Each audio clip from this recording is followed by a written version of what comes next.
Ce soir, le titre de mon message, c'est « Un Dieu qui restaure ». Je vous avoue que c'est un message qui est au fond de moi depuis des semaines. J'ai dit à Mike, il y a déjà peut-être un mois de ça, Mike, je suis dans les starting blocks déjà pour donner ce message à Impact Jeunesse. Il est là, il bouillonne au fond de moi. Je prie qu'il encourage vraiment plusieurs. Et j'aimerais qu'on regarde ensemble ce soir à la vie d'un de mes personnages préférés dans la Bible, qui se trouve dans le Nouveau Testament. C'est la vie de Pierre. Voilà, c'est mon homonyme et dans bien des aspects, et il me ressemble. Pierre, c'est un gars qui est souvent raillé dans nos églises, moqué parce que il est impulsif, il est fougueux. C'est un peu le gars qui est capable du meilleur et capable du pire. Il est souvent moqué dans nos églises. Souvent qu'on en parle, on se dit ah purée, c'est encore Pierre. Il est souvent un peu méprisé comme ça. Ouais, bon Pierre, on le connaît. On lui aussi que il dit des choses, il les fait pas. Enfin bref. Souvent, il n'a pas une très bonne réputation, mais moi, j'aime tellement ce Pierre parce que je trouve qu'il nous ressemble plutôt pas mal. Il y a des moments de très haut, il y a des moments de très haut. À un moment donné, il se trouve avec tous les amis de Jésus qui étaient là, les disciples, et Jésus lui dit « Mais qui dites-vous que je suis ?» Et là, ils essayent, ils balancent des réponses, les gars, et tout ça. Et Pierre, il a une révélation que personne d'autre a eue avant lui. Il dit « Mais moi, je sais que tu es le Fils de Dieu, tu es Christ, le Fils de Dieu. » Matthieu 16, capable du meilleur. Et quelques versets après, capable du pire. Matthieu 16, 23, il dit « Mais Jésus, se retournant, dit à Pierre, « Arrière de moi, Satan !» Hey, il vient de dire que Jésus, c'est le Fils de Dieu. Personne avant lui avait une révélation comme cela. Et quelques instants plus tard, Jésus s'adresse à lui et dit « Mais arrière de moi, Satan, tu mets en scandale, car tes pensées ne sont pas les pensées de Dieu, mais celles des hommes. » J'ai l'impression que Pierre nous ressemble beaucoup. Là, vous dites, ah non, moi je suis pas comme ça, Ok, laissez-moi vous dire quelques exemples. Et je pense que vous allez plus ou moins vous retrouver. Des fois, j'ai l'impression qu'on est capable de vivre. Allez, vas-y, on est capable de venir à Iji, capable d'avoir des bons discours devant nos amis chrétiens, nos responsables qu'on aime de tout notre cœur. Et quand on sort, quand on retourne au collège, au lycée, en vrai, je sais même pas à quel âge vous avez approximativement. Mais bref, dans vos lieux d'études, pour la plupart, si toutefois vous allez encore aux études, mais on est capable de tenir un tout autre discours. Il y en a qui se retrouvent là-dedans. Non, on va pas faire de sondage, ça serait un peu bizarre. On est capable de dire en pleine louange, Jésus, je t'aime. Ah, Jésus, je t'aime de tout mon cœur. Mais capable de faire n'importe quoi quand on retourne à la maison.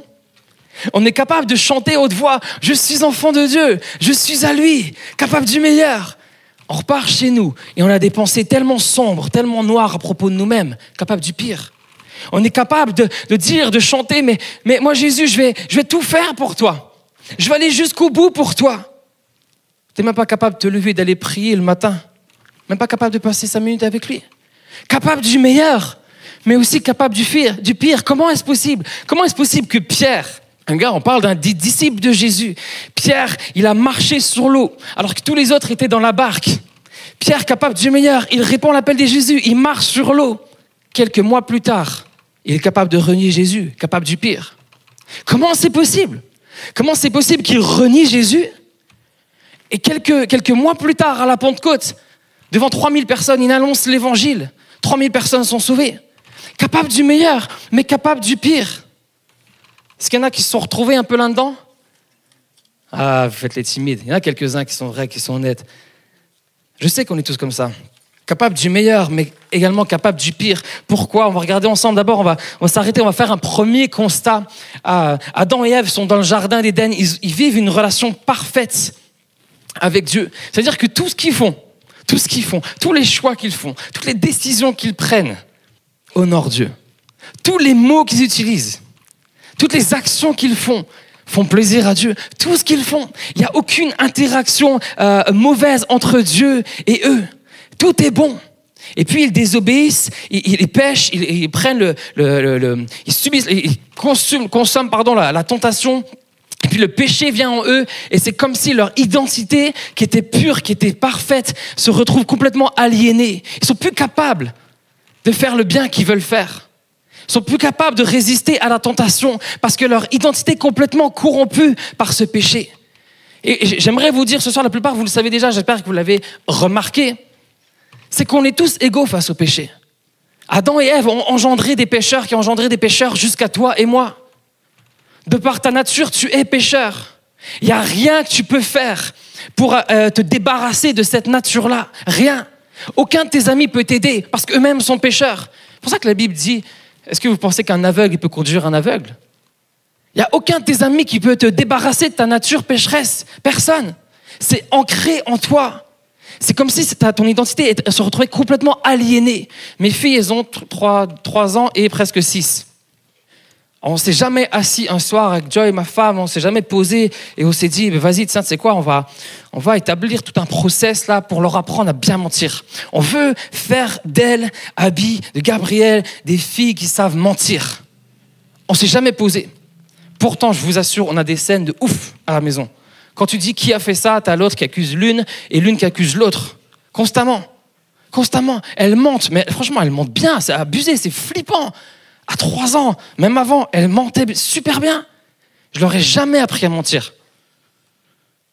Ma femme non plus. Enfin, en tout cas, pas quand je suis là. Mais je la connais. Elle a jamais fait ça. Elle n'a jamais appris à mentir. Le péché, c'est ancré en toi. C'est quelque chose dont tu peux même pas te débarrasser. Personne n'y échappe. C'est pour ça que Paul, il a dit une fois dans Romains 7, 19, il a dit, mais moi, je fais pas le bien que je veux et je fais le mal que je veux pas. Le péché est comme un boulet qui est constamment accroché à toi et qui t'entraîne constamment vers le bas, qui te pousse à faire les mauvais choix. Pierre, malgré tout l'amour qu'il avait pour Jésus, a fini par le renier. Alors qu'il venait de dire à Jésus, mais moi je suis prêt à mourir pour toi, Jésus. Vraiment, je suis prêt à aller jusqu'au bout pour toi. Je suis prêt à mourir pour toi. Luc 22, 33 nous dit, Seigneur, lui dit Pierre, je suis prêt à aller avec toi et en prison et à la mort s'il faut. Il a dit, mais je suis prêt à mourir pour toi. Capable du meilleur. Mais quelques temps après, Luc 22, 60, je fais un peu court pour être pas pris par le temps. Luc 22, 60 nous dit, au même moment, pendant qu'il parlait encore, alors que Jésus avait annoncé que Pierre allait le renier 3 fois, un coq se met à chanter. Jésus se tourne vers Pierre et le regarde dans les yeux. Waouh, ça devait être terrible comme moment. Et Pierre se souvient des paroles du Seigneur qui lui avait annoncé, tu vas me renier 3 fois. Capable du meilleur. Ah, mais je te suivrai jusqu'à la mort.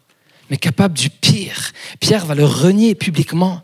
Le mal, le péché qui est au fond de toi, peu importe sous quelle forme qu'il soit, peu importe ce qu'il soit sous la forme des addictions, de l'orgueil, de la jalousie, des méchancetés, te poussera toujours à faire des choix, à prendre des décisions qui vont à l'encontre du Seigneur. Peu importe ce qui te motive au fond de toi. Le péché détruit tout autour de lui. Tout. Il détruit ta propre vie. Il détruit ta relation avec Dieu. Il détruit les gens qui sont autour de toi. Vous ne croyez pas? Demandez à quelqu'un qui a vu ses parents divorcer. Demandez à quelqu'un qui a vu son père, qu'il aimait de tout son cœur, qu'il idéalisait de tout son cœur, tromper sa mère. Demandez à quelqu'un si les péchés de ses parents n'ont pas eu de répercussions sur lui. Demandez-lui. Je suis sûr que vous avez des amis qui ont vécu ça. Demandez-lui si la parole qu'on a entendue de Mché, quelqu'un qui a subi un péché d'une autre personne, qui a subi des attouchements, elle n'a rien demandé à personne. Le péché détruit.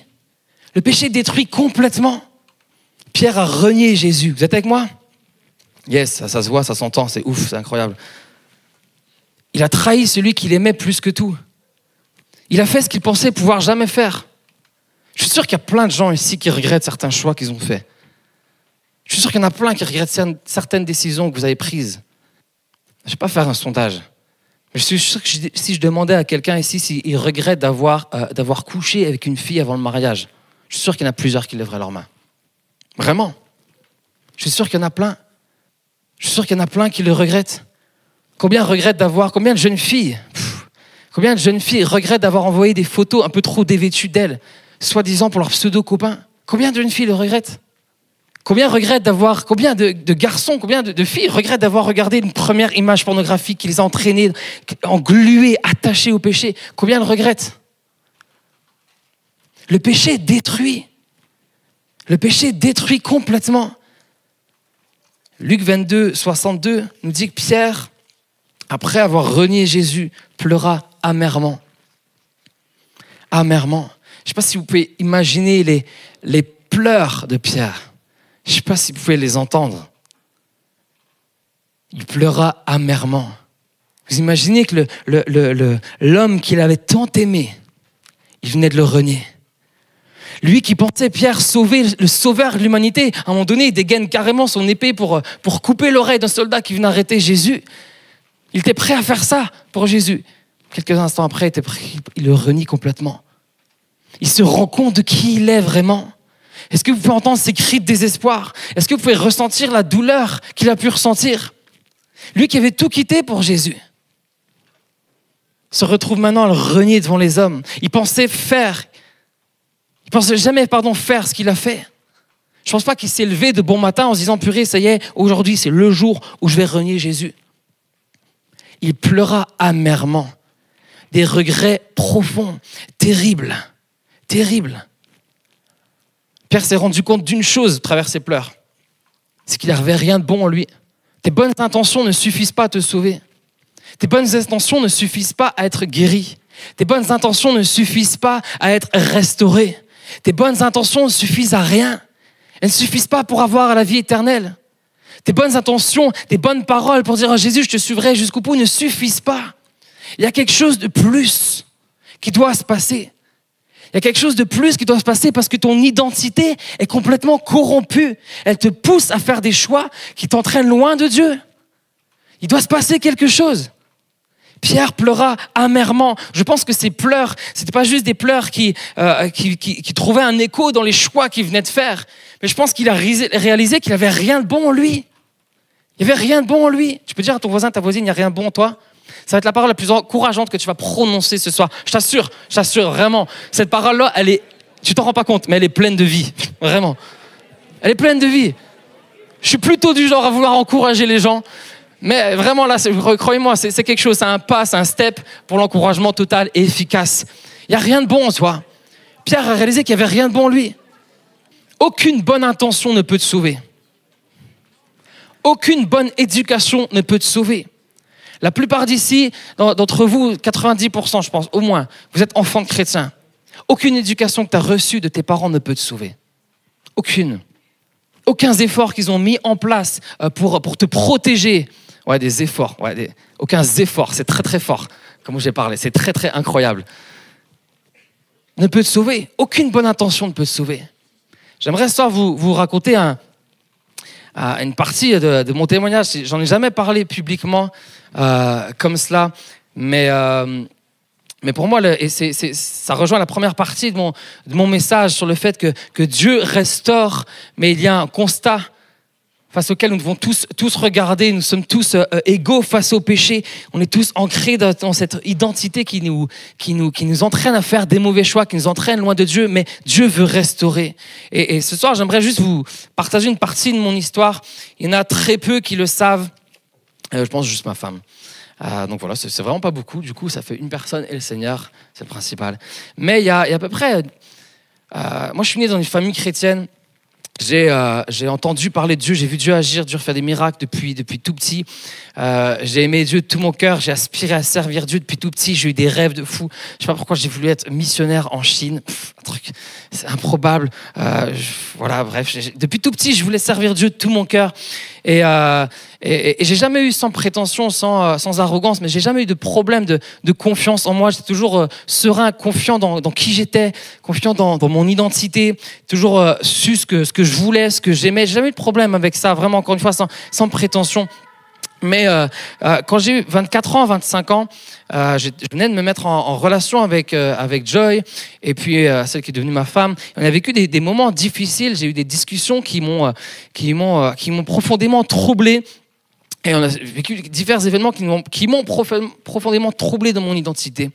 Et à tel point que j'ai commencé à croire certains mensonges que je recevais au fond de moi, que j'entendais, à les croire plus que la vérité de Dieu. J'ai toujours su que Dieu avait un plan pour moi, j'ai toujours su que Dieu croyait en moi.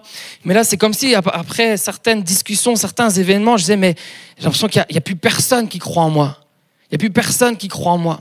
Et je suis arrivé dans le mariage, on s'est mariés comme ça, je me suis marié comme ça.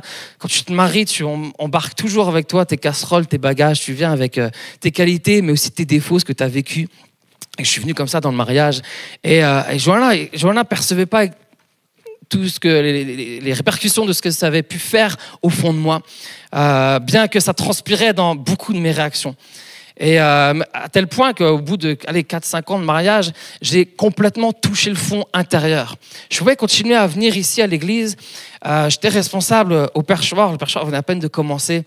Mais j'étais au fond de moi, et je relisais un peu ça ces derniers temps, du coup en préparant le message, je relisais certains carnets où j'avais écrit que je disais, mais Seigneur, j'ai l'impression d'être un zombie, d'être une âme en peine qui erre comme ça et là. J'ai l'impression qu'il y a plus personne qui croit en moi. J'ai l'impression que moi-même, je ne crois plus en moi. J'ai l'impression d'être mort intérieurement. J'ai accepté les mensonges. J'ai reçu ces mensonges. Je les ai acceptés plus que toi, ce que tu me disais. Ça m'a complètement détruit intérieurement. Je vous passe des détails. Mais il y a des fois où je peux me regarder dans le miroir. Et vraiment, c'est une histoire qui date... ça date d'il y a 5-6 ans. Je vais me regarder dans le miroir, j'étais encore jeune, tu vois, j'étais pas en crise d'adolescence, quoi. J'étais voilà, 25 ans, 26 ans, et je me regardais dans le miroir et je me disais dans les yeux, je disais, mais je te déteste profondément. Pourtant, je montrais une toute autre image. Ceux qui me côtoient, ceux qui me connaissent, la famille, n'ont jamais su ça. Je voulais absolument pas fêter mon anniversaire. Je détestais ce jour plus que tout. Vraiment, pendant 6 ans, 7 ans, je disais à Johanna, je ne veux pas fêter mon anniversaire. J'inviterai personne à mon anniversaire. Je ne veux même pas que ça se sache, je ne veux pas que tu en parles. Je ne veux pas le fêter. Et quand arrivait le jour de mon anniversaire, j'étais horrible. Je reparlais avec elle encore cette semaine, mais j'étais horrible. Parce que je prononçais des paroles tellement dures sur ce jour. Parce que j'avais accepté certains mensonges au fond de moi. J'étais complètement détruit. Mais complètement détruit. Je pleurais bien souvent sur mon cas. J'ai dit, mais Seigneur, mais ça ne sert à rien, je suis un zombie qui marche. J'ai l'impression que je suis juste une âme en peine qui erre comme ça dans les couloirs. C'est la première partie de mon message. Je ne sais pas si vous vous rendez compte, Pierre, il vient de pleurer amèrement. Jésus vient de mourir. Celui qui a cru en lui, qui est allé le chercher, il lui a dit, Pierre, viens, suis-moi, je te sors de ton business de pêcheur, je vais faire de toi un pêcheur d'hommes. Celui qui a envoyé un peu du rêve à Pierre. Ok, je te sors, j'ai un plan plus grand que ce que tu peux penser ou imaginer pour toi, est mort. Mais il n'est pas mort et Pierre a pu dire ses dernières paroles à Jésus. Oh, je t'aime, tu vas me manquer, etc., etc. Il vient de le renier. Je ne sais pas si vous vous rendez compte, mais Pierre, il a dû retourner chez lui, peut-être dans son business, peut-être qu'il a repris le travail. Je ne sais pas si vous vous rendez compte de la culpabilité qu'il devait avoir. Parce que Jésus l'a vu le renier. Jésus s'est retourné, il a regardé Pierre, il a dit aucun mot. Il y a parfois des regards de Jésus qui parlent bien plus que tous les mots. Pierre est retourné. Et alors que Jésus est mort à la croix, mis dans le tombeau, on va célébrer Pâques la semaine prochaine, ça va être incroyable. Les femmes qui aimaient Jésus, qui suivaient Jésus, Marie de Magdala, vont retourner vers le tombeau, vont dire, on va amener des linges, on va prendre soin du corps de Jésus. Et alors qu'ils sont en chemin, vous retrouvez toute l'histoire dans Marc, dans les évangiles, alors qu'ils sont en chemin, ils vont se dire, mais comment on va rouler la pierre? Et là, ils arrivent, ils se rapprochent, ils disent, mais attends, c'est bizarre, la pierre, elle a été roulée. Ils rentrent dans le tombeau, ils voient un homme blanc vêtu qui dit, mais celui que vous cherchez n'est plus là. Allez le dire à mes disciples et allez le dire à Pierre. Marc 16, verset 7. La Bible est incroyable parce qu'elle ne donne pas des détails comme ça juste pour faire plaisir. Elle dit, mais allez le dire à mes disciples. Allez le dire à Pierre. Ton identité est corrompue. Elle t'entraîne vers le bas. Elle t'entraîne à t'éloigner de Dieu. Elle était complètement brisée. Mais ce soir, j'aimerais te dire de la part du Seigneur, mais Dieu est un Dieu qui restaure. Dieu croit encore en toi parce qu'il a vu la même manière dont il a appelé Pierre pour lui dire « Viens, suis-moi ». La même manière dont il a dit à Pierre « Sors du bateau, marche sur l'eau, viens ». Dieu lui a parlé, il dit « Allez dire à Pierre ». Allez dire à Pierre, allez les femmes, allez dire à Pierre qu'il y a encore de l'espoir, qu'il reprenne l'espoir. Que les plans que j'ai prévus pour lui sont encore là, que moi, j'ai pas changé. Je suis peut-être mort, mais je suis ressuscité. Allez ramener la vie au fond de lui. Allez ramener la vie. Et il l'appelle encore. Et il continue, mon ami, à t'appeler ce soir. Peu importe les mauvais choix que tu as faits, peu importe les mauvaises décisions que tu as prises, peu importe si tu as accepté Christ dans ta vie encore ou pas, il t'appelle. Il t'appelle ce soir. Et il t'appelle par ton prénom. Il a appelé Pierre qui venait de le renier. Il l'a appelé par son prénom. Il n'avait pas oublié son prénom. Il continue de t'appeler ce soir. Il continue de t'appeler même si tu es brisé, même si tu es découragé, même si tu en as marre de toujours retomber dans les mêmes galères encore et encore, même si tu es englué dans ton péché, que tu n'arrives pas à t'en sortir. Il continue de t'appeler. Parce que la vie qu'il t'appelle à vivre, c'est une vie de foi. Une vie de foi dans le fait qu'il peut te restaurer dans ton identité pour la vie, avoir la vie éternelle avec lui. Mais dans le fait qu'il peut te restaurer complètement et vivre une vie qui vaut la peine d'être vécue ici-bas. Certains chrétiens vivent une vie en mode « Oh, c'est bon, j'ai passé mon éternité là-haut. » Mais c'est tellement pas l'évangile. C'est une moitié de l'évangile. Ils veulent t'appeler à vivre une vie qui vaut la peine d'être vécue déjà complètement ici-bas. C'est pour ça que Jésus est venu. Le processus de restauration commence quand tu laisses rentrer Jésus dans ta vie. Il veut te restaurer complètement. Ah, merci Seigneur. Ma femme n'arrête pas de m'écrire, mais c'est bon, tout va bien. Jésus avait prévenu Pierre. Il savait qu'il croirait toujours en lui, qu'il y aurait encore de l'espoir, parce que Jésus n'abandonne pas. Dieu n'abandonne pas. Et il a prévenu qu'il y aurait une étape qui est indispensable. Indispensable. Luc 22, 31 et 32 nous dit, le Seigneur dit à Simon, Simon, Satan t'a réclamé pour te cribler comme le froment. Ça veut dire qu'il t'a réclamé pour te détruire complètement. Mais moi, j'ai prié pour toi, afin que ta foi ne défaille point. Et toi, quand tu seras converti, retenez bien ce mot-là, affermis tes frères. Il t'a réclamé pour te détruire. En gros, il veut que le péché, ta nature pécheresse, t'entraîne vers le bas. Il t'a réclamé pour te détruire, te saboter complètement. Mais moi, j'ai prié. Moi, j'ai prié que ta foi ne faiblisse pas. Quand tu m'auras trahi, que ta foi ne faiblisse pas. Quand tu m'auras renié, que ta foi ne faiblisse pas. Quand tu seras rempli de culpabilité, que ta foi ne faiblisse pas. Moi, j'ai prié pour toi. Et quand tu seras converti, vous savez ce que ça veut dire le mot converti? Je fais simple, c'est changer de direction. C'est changer de direction, c'est tourner son focus de direction. Quand tu seras converti, Dieu a appelé Pierre, il a dit, je t'appelle encore. Je t'appelle encore. Mais il y a une étape où il faut que tu ailles plus loin, il faut que tu te convertisses, il faut que tu changes de direction. Il faut que tu changes de direction. Pierre a reconnu en pleurant amèrement qu'il n'avait rien de bon. Et tu sais quoi? C'est la meilleure chose que tu puisses faire. C'est de reconnaître que tu n'as rien de bon en toi. C'est pour ça que j'ai dit tout à l'heure, tu as donné une parole d'encouragement sans te rendre compte. Mais il n'y a rien de bon en toi. Jésus lui disait que c'est comme s'il lui disait, Pierre, je vais t'apprendre une leçon. Je vais t'apprendre que si tu as le cœur brisé, c'est le meilleur endroit où tu peux être. Parce que tu peux connaître celui qui restaure. Je vais t'apprendre que si tu reconnais que tu es pécheur, c'est là où tu vas reconnaître que tu as besoin d'un sauveur. Je t'apprends une chose en te laissant passer par là. Je t'apprends une chose en te laissant me renier. C'est que peu importe, aussi loin que tu pourrais penser que tu es, je suis toujours là. Je t'apprends une chose. J'ai besoin que tu reconnaisses que tu es pécheur. Jésus a besoin que tu reconnaisses ton péché. Il a besoin que tu reconnaisses que tu as besoin d'un sauveur. La plupart d'entre vous, vous êtes nés de familles chrétiennes et avec une bonne éducation. Mais vous avez besoin d'un sauveur. Elle ne te sauve pas. Tes bonnes intentions ne te sauveront jamais. Ah, merci Seigneur, punaise, que tu es venu. Les larmes de Pierre, c'est un miroir sur qui il était. Il a reconnu qu'il n'avait rien de bon. Il avait plein de bonnes intentions. Il a essayé de sauver Jésus à sa manière. Mais il n'avait rien de bon. Il a reconnu qu'il avait besoin de quelqu'un qui le change complètement. Je ne sais pas s'il y en a qui ont le permis, si certains ont le permis déjà. La plupart, vous avez pris déjà une voiture, vous êtes montés dans une voiture. Et quand vos parents veulent aller d'un point A à un point B, si sur ce trajet, il y a une déviation, ils n'ont pas besoin d'écrire dessus pourquoi il y a une déviation. Tes parents, celui qui conduit, il va suivre le panneau déviation. Peu importe si c'est faux ou pas, mais tu vas suivre le panneau déviation. Tu vas suivre ce panneau. S'il y a des travaux, tu vas quand même suivre ce panneau. S'il n'y a rien, tu vas suivre ce panneau. S'il y a eu un accident, peu importe, tu vas suivre ce panneau. Ils n'ont même pas besoin de te dire pourquoi il y a une déviation. Tu suis la déviation parce qu'il y a un panneau déviation. Enfin, normalement, ceux qui savent conduire ici. C'est exactement ce que Jésus a fait.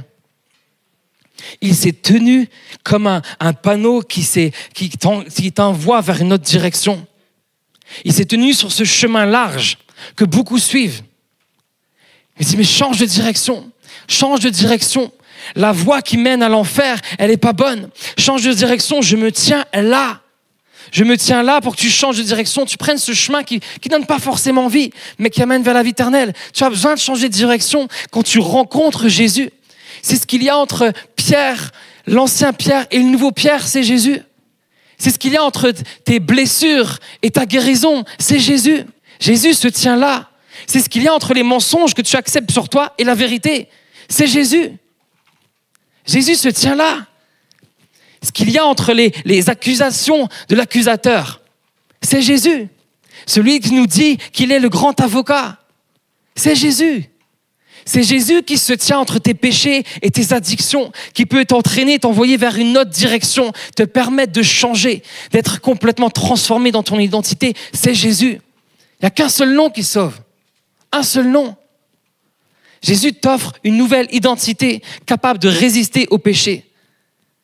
Alors que j'étais au fond du fond intérieurement, au fond du fond, il y a une soirée où c'est comme s'il y avait un ange tout vêtu qui venait de me dire, va dire à Pierre, t'as encore de l'espoir. J'étais assis là il y a 4 ans. Soirée Écosse, Johannes Amritier qui vient. J'avais l'impression que Dieu m'avait abandonné, j'ai l'impression que plus personne croyait en moi, j'ai l'impression que tous mes rêves étaient enfouis complètement, que jamais plus je servirais le Seigneur, que je ne retrouverais plus cette passion intérieure. Et là, Johannes Amritier est là, il prêche, mais ça, je me souviens plus c'était quoi. Et je me souviens, je sais pas s'il y en a qui se souviennent de cette soirée-là, mais il termine, il fait un appel au salut, et puis il dit, ok, maintenant on va monter en haut, on va continuer la soirée. Il était 22h, Ben et Thibaut, ils étaient en PLS. Il dit, maintenant on va enseigner sur le Saint-Esprit. On va monter là-haut. Il y en a qui étaient là, il y en a qui se souviennent de cette soirée-là. Ok.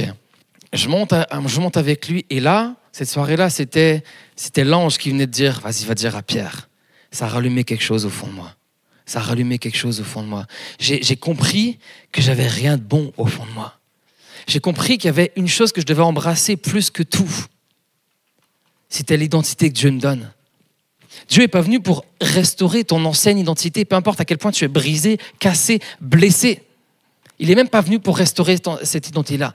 Il est venu pour t'en donner une nouvelle identité qui est capable de résister au péché. Il ne m'a pas restauré, ça a pris tout un processus de restauration au fond de moi. Et pour moi, une des étapes qui était fondamentale, c'est que je me suis nourri de la parole de Dieu, de qui j'étais en Christ. En Christ. Dieu ne m'a pas restauré comme j'étais avant. Et je bénis le Seigneur. Il m'a restauré dans mon nouvelle identité. Vous savez pourquoi la croix a 2 faces? Vous avez déjà posé cette question? Il y en a une pour Jésus qui est là. Il s'est offert à ta place sur la croix pour te permettre de restaurer ta relation avec Dieu. Mais une autre face, elle est pour toi. Pour que tu puisses te mettre derrière. La Bible nous dit crucifier la chair, crucifie-toi. J'étais crucifié avec Christ. La deuxième face, elle est pour toi. Pour que la seule chose que tu laisses transparaître, c'est la vie de Jésus. Pour que les autres ne voient plus rien d'autre que Jésus. Pour que tu puisses te cacher derrière et laisser la vie de Jésus paraître. Pierre a rencontré l'amour de Jésus qui aime sans condition. Il a rencontré l'amour de Jésus qui aime sans condition. Pour moi, c'est une étape indispensable que beaucoup d'entre vous devez entendre encore ce soir. Dieu t'aime profondément. Quand tu sais que tu es aimé de Dieu, tu n'as pas besoin de faire quoi que ce soit pour prouver quelque chose. Tu n'as pas besoin de faire quoi que ce soit pour performer. Tu es aimé de Dieu profondément. Quand tu sais que tu es aimé de lui, tu n'as pas besoin d'engager quelque chose. Il t'aime. Il t'aime parce qu'il a donné sa vie pour toi et parce qu'il veut te changer complètement. Il t'aime profondément. C'est totalement libérateur de vivre comme ça. Il y en a qui vivent comme ça. C'est pas fameux, ok, c'est pas grave. Mais c'est totalement libérateur de vivre comme ça. Tu vis quand tu sais que tu es aimé de Dieu, peu importe ce que les autres pensent de toi. Tu t'en fiches que les gens vont se moquer de toi. Il y en a des gens qui se retiennent de servir en se disant « mais moi, si je fais ça, si je fais ci, on va se moquer de moi ». Mais quand tu sais que tu es aimé de Dieu, tu t'en fous de ce que les autres disent. Tu t'en fous de chanter faux ou juste ou pas. Quand tu sais que tu es aimé de Dieu et tu sais « ok, j'ai quelque chose pour la louange, je veux servir la louange », vas-y, je m'en fous que les autres qui se moquent de moi. Je vais me lâcher. Quand tu sais que tu es aimé de Dieu, peu importe ce que les gens disent, tu es aimé de Dieu. Dieu veut guérir tes blessures, il veut te restaurer dans ton identité originelle. C'est elle qui l'avait initialement prévue. Quand Adam et Ève ne pouvaient pas lutter contre le péché parce qu'ils étaient parfaits. Il veut te restaurer dans cette identité-là. J'aimerais terminer ce soir juste avec ces dernières paroles. Matthieu 12, 20, il nous est dit qu'il ne brisera pas le roseau froissé. Et il n'éteindra pas le lumignon qui fume. Peut-être certains d'entre vous vous dites, mais moi je suis trop brisé, je suis trop cassé, je suis trop détruit, je suis trop blessé, on m'a trop fait de mal, j'ai fait trop de mauvais choix, j'ai pris trop de mauvaises décisions. Je suis trop loin maintenant de lui. La Bible nous dit qu'il n'éteindra pas le roseau, je vais relire, qu'il ne brisera pas le roseau et qu'il n'éteindra pas le lumignon qui fume. J'avais l'impression que j'avais plus de vie au fond de moi. Vraiment, que tout était éteint. Et il est venu souffler. Il est venu souffler. Il est venu souffler. Et merci Seigneur, j'ai repris vie. Je bénis Dieu. Je bénis Dieu parce que j'ai réalisé que la meilleure chose que j'avais au fond de moi, c'était lui. C'était pas mes bonnes intentions. C'était pas mes bons plans. C'était pas les bonnes manières de vivre que je pouvais essayer de faire. C'était lui. La meilleure chose que tu as au fond de toi, c'est Jésus. La meilleure chose que tu peux avoir au fond de toi, c'est Jésus. La seule personne qui peut changer ton cœur, c'est Jésus. Qui peut changer ton caractère, c'est Jésus. Qui peut te guérir, c'est Jésus. Qui peut te restaurer, c'est Jésus. Laisse Dieu te guérir ce soir. Laisse Dieu te restaurer ce soir. Parce que tu peux pas servir Dieu avec des blessures.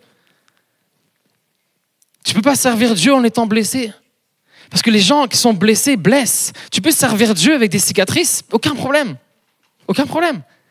Les cicatrices, elles témoignent d'une chose, c'est que Jésus t'a guéri.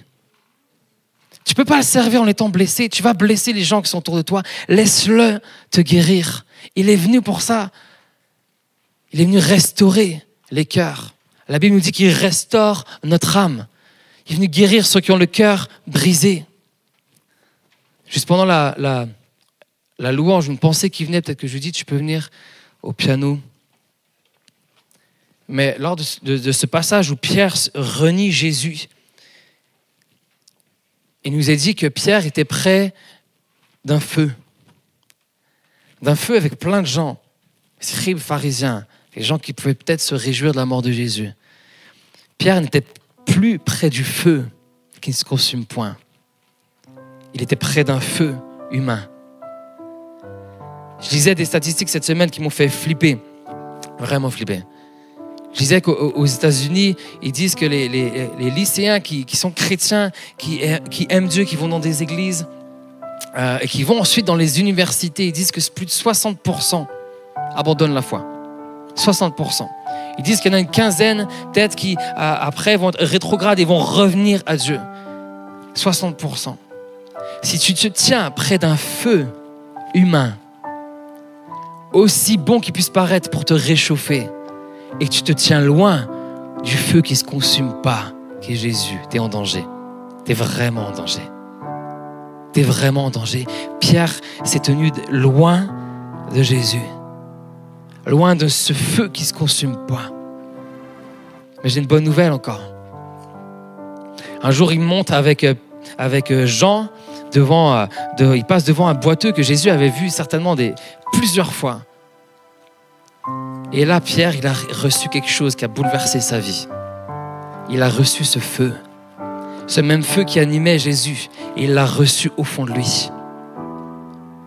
Il a reçu le feu de la Pentecôte, le feu du Saint-Esprit. Chacun de ceux qui étaient là dans la chambre haute, 120 personnes ont reçu une flamme personnelle. Il a reçu ce feu. Et vous savez à quel point on peut réaliser qu'il était transformé? C'est qu'il se retrouve devant le boiteux. Le boiteux lui demande de l'argent. Et Pierre il dit, mais j'ai rien. Il a réalisé qu'il n'avait rien. Rien de bon. Rien de bon. Aucun bon plan. Aucune bonne éducation à offrir. Aucun bon conseil. La seule chose qu'il a pu donner et qu'il a donné à cet homme, c'était le feu qu'il avait reçu. J'ai une chose au fond de moi. J'ai reçu une chose au fond de moi, c'est cette puissance et je te la donne maintenant. Au nom de Jésus, lève-toi. Le gars était guéri complètement. Pierre était complètement transformé. Il y a un avant, un après, le moment où il a pleuré amèrement quand il a réalisé qui il était, quand il a réalisé ce que Jésus a fait et qu'on l'a reçu. ce feu qui n'abandonne rien, qui ne t'abandonne pas, qui veut te permettre de courir la course jusqu'au bout. J'aimerais qu'on puisse courber nos fronts ce soir.